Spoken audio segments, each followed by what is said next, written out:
What's good, y'all? Last week, when we talked about the anti American sentiment that we're seeing explode all across the country, I mentioned that these people don't just hate America, but they hate Western civilization as a whole. And now we've seen that boil over into these campus protests, which have now devolved into riots, which have turned violent. So, on this episode of the Mission Ready Men podcast, we're going to get into these riots and relate them to our mission as patriotic men of God. So, let's get after it.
I mean, come on. That was, I mean, you saw UT, USC. We could have included so many other examples in that clip of this craziness on these college campuses. But it's not just the students, even the professors are getting involved. What's your problem? You clearly don't know what the definition of a genocide is. I don't know. Hey, ladies and gentlemen, this is a professor. I don't know what the at definition of a UCLA. genocide is. She doesn't know the definition of a genocide. What is the definition? Yeah, tell me. Definition It's of a Greek name. It comes from Yenos, which is Chinos, and Genoctonia is like the killing of a whole nation. Okay. That's what it means. Then why has the Palestinian population number only been increasing since 1948? Genuine question. How is that a genocide if the population has only been Who increasing? can help me here to answer this question? Can you help me? All I can say right Tell now me why the kids do have to go is to they have to die. Why the parents do kids not send their children. These are the kind of professors that we have here at UCLA. UCLA should be ashamed of themselves that we employ people like that to educate students.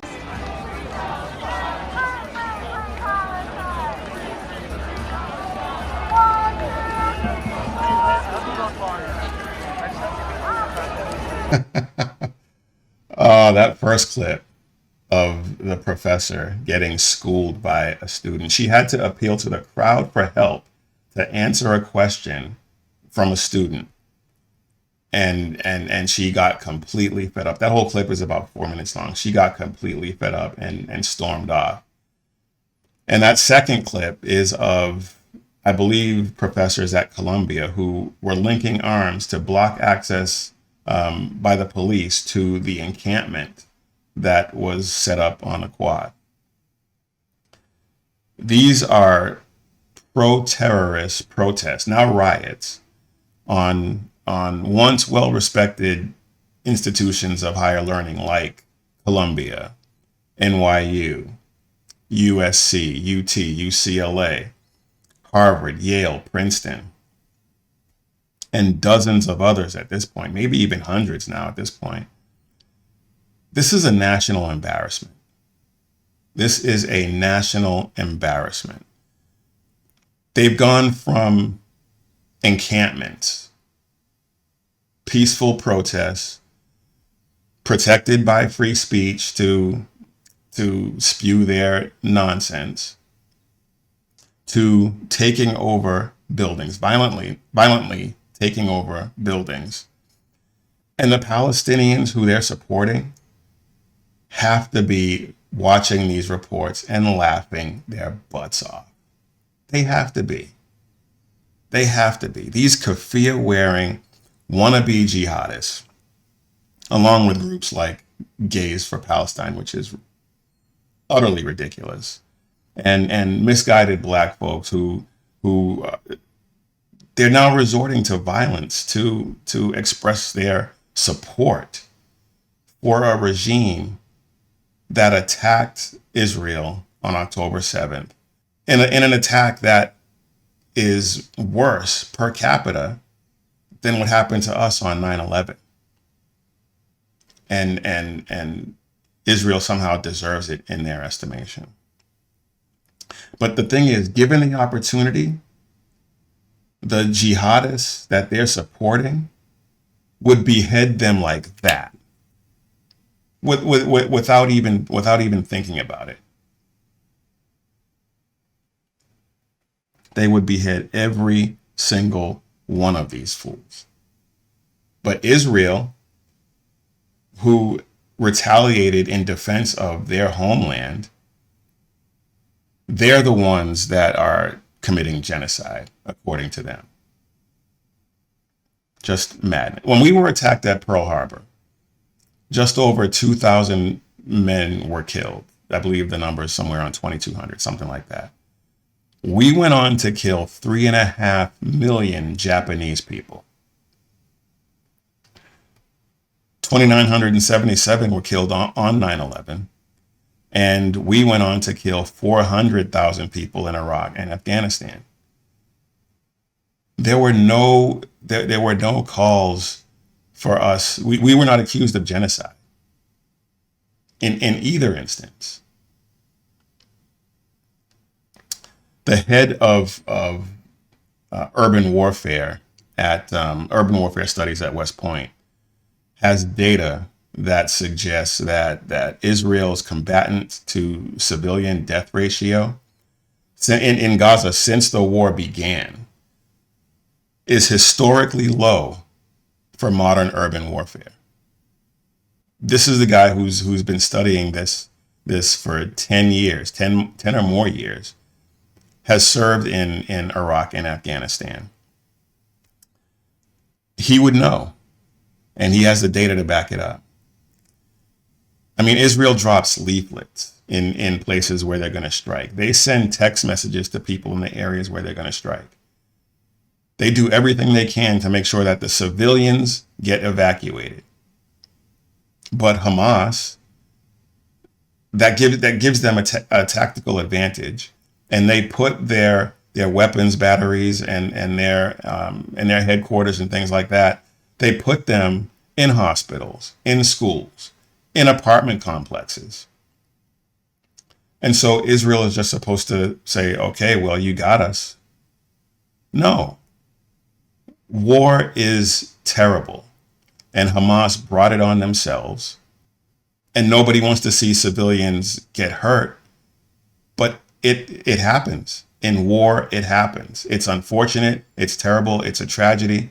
But it happens. And Israel has to do what it has to do to protect themselves. But I don't want to get into relitigating the Israel-Palestine conflict. So let's sake back to these useful idiots on these campuses. Biggest threat in the world today! Biggest threat in the world today!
and that Georgia State Trooper was having none of that kid's madness, and I absolutely love it. And the first clip was that woman chanting, Israel was the biggest threat in the world today. On she that was on BU's campus, just ridiculous. And the second one was the second clip you saw there was Cal Poly. Those riders have taken over one of the buildings and renamed it Intifada Hall. Madness.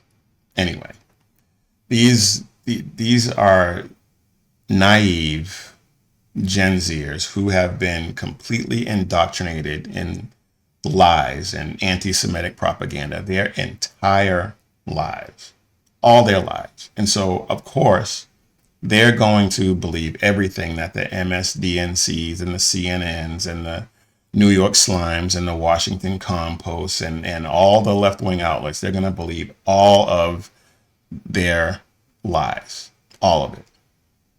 They believe that Israel is occupying Gaza and Palestine.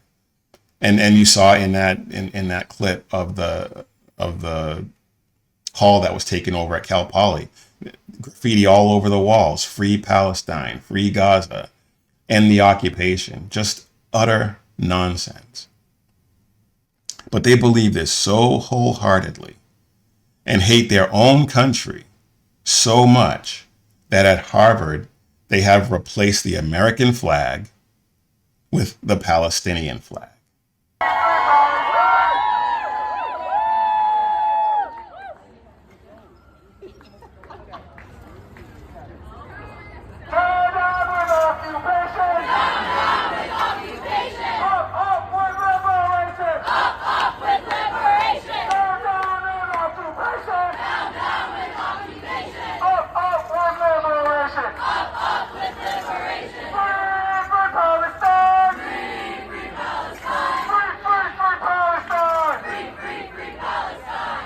I cannot tell you how much that pisses me off. It's truly maddening. And that ridiculous chant and whatever it was they were saying, it just madness, utter madness. These Keffiyeh-wearing, overprivileged college nitwits, they're raising the flag. They're raising the Palestinian flag, which is not a nation state. There is no state of Palestine. And if you were to drop any of those kids off in Gaza or anywhere that's occupied by the Islamic State or Hamas or Al Qaeda or Boko Haram or any of the other Islamic sects that are waging a jihad against the West and Israel and call for the eradication of Israel and the elimination of the Jewish people. If you drop those kids anywhere in any of those areas, they wouldn't last. They would last minutes, because as soon as they came across any of those jihadists, they would be instantly kidnapped, held for ransom, or beheaded. Instantly. Unless they were a woman, and then it would get a lot worse than beheading. And we'll just leave that there.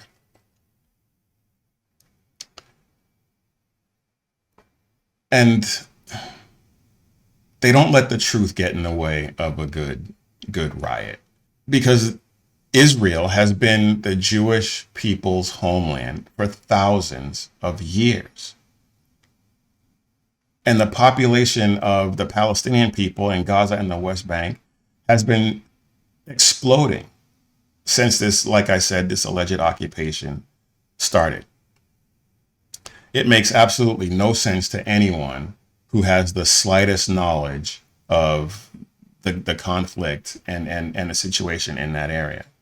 And anyone who even has the slightest bit of curiosity and chooses to do some research will understand that The claims of Israel slaughtering Palestinians, occupying Gaza and the West Bank, while the Palestinians are calling for the extermination of Israel, of Israelis, and wiping Israel as a state off the map. Everyone who has the slightest bit of knowledge knows that that is completely incoherent. Completely incoherent. It is in black and white in Hamas's charter that Israel is to be wiped off the map. There is no two-state solution as far as Hamas is concerned. They want Israel gone. And as long as Israel exists, they're going to be calling for them for their genocide. And as an example of some more incoherence, Black folks, as I mentioned, have been supporting Palestine against Israel. Palestinians hate African Arabs. Hamas kicked many African Arabs and Afro-Palestinians out of Gaza. And guess who took them in? Israel. Muslims, Christians, and Jews live and work side by side in Israel in relative harmony and peace. Meanwhile, if any Jews ventured into Palestine, they would be instantly brutalized, as evidenced by what happened on October 7th. And we're still seeing that take place. Our Jewish people are still being held, and some Americans too, still being held hostage in Palestine. And just another example of some incoherence. Women have zero rights in Palestine. Zero. Women can't drive. They can't travel without a male family member. Women can't do anything. Where are the feminists? Where are the feminists? Well, I think we know the answer to that. And the gays for Palestine and the trans people for Palestine, those groups are about as ignorant and incoherent as you can possibly get. Seriously. I mean, who wants to tell them that if they were to set foot in Palestine, they would be brutally raped, beheaded, and or thrown off of the highest building they could find? The Palestinians hate you. Palestinians absolutely hate you and everything that you stand for. Their religion and their ideology is built on hate. The Quran teaches them. The Quran teaches that if you do not believe as they believe, they demand that you convert. If you choose not to convert, you have the option to pay a tax called a jizya tax. And if you refuse either of those options, well, then they're just going to kill you, because the Quran teaches them that they have to kill the infidel. So if you don't submit to them, then you're dead. Simple as that. But Christians who will pray for people who don't believe as we do, and want them to come to Jesus and get their salvation, we're the hateful bigots. We're the ones who are fascists. We're the ones who are fundamentalists, and we want to institute a theocracy. Now, some of these misguided morons have a vague notion of why they're protesting. Some of them haven't got a clue. What would you say is the main goal with tonight's protest? I think the goal is just showing our support for Palestine and demanding that NYU stops. I honestly don't know all of what NYU's doing. Is there something that NYU's doing? I really don't know. I'm pretty sure they're... Do you know what NYU's doing? About what? About Israel. Why are we protesting here? Palestine will be free! I wish I was more educated. I'm not either. Oh. I came from Columbia. I was there up at Columbia and we came down. They said NYU students needed our support. So I came down. Wow. I mean, to admit on camera that they're down there participating in something they have absolutely no idea about is mind-boggling. Even though it really shouldn't be. It really shouldn't be. But not only do these morons not have a clue about why they're protesting and now rioting, who they're protesting for, who they're advocating for, I guarantee you that very few, if any, of these kids had a father in the home. I can almost guarantee that they did not have a father in the home. And if they did, he was either mentally checked out or just as confused as they now are because he sowed that confusion into them.